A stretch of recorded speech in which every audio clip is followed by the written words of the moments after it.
Di ba nung SONA, sinabi niya na, mahiya naman kayo, mga pare ko. Oh. Mga pare pala niya yun. Di ba? Mahiya naman kayo. Kasi sa isang panayam, meron kasing napag-usapan ngayon sinabi niya sa SONA.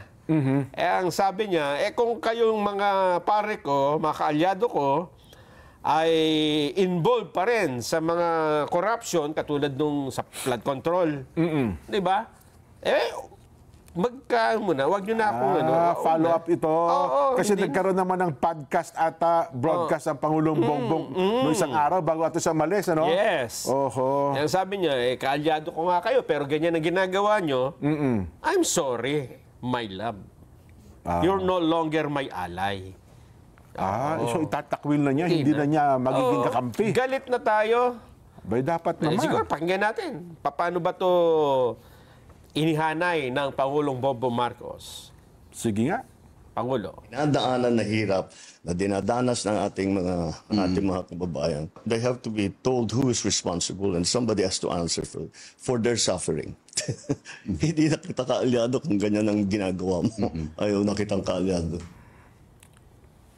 Ayun. Ayawan na. Galit-galit na tayo.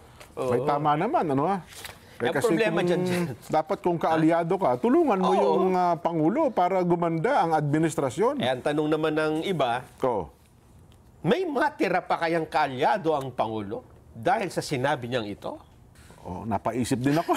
Baka maubos Napaubos? Nga. Ayun ang magiging problema. Nako po. Ako naman, Jen, doon tayo sa tama. Diba?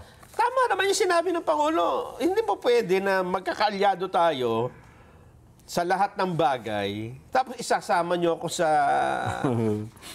hindi naman maganda. Ang tawag dyan yung kaalyado, maganda pakinggan pero kung mangyari isang Sa conspiracy, buwatan, kuntsabahan, hindi na maganda yun. mabigat po yun. Yes. Kung kayo ay nagkaroon ng kaalyado para sa kagaganda, samahan, okay po yan. Pero kung kuntsabahan, para sa isang hindi magandang bagay, Nelson, kung ako man ang Pangulo, baka ako pa magpahuli sa inyo. Oo. Di ba?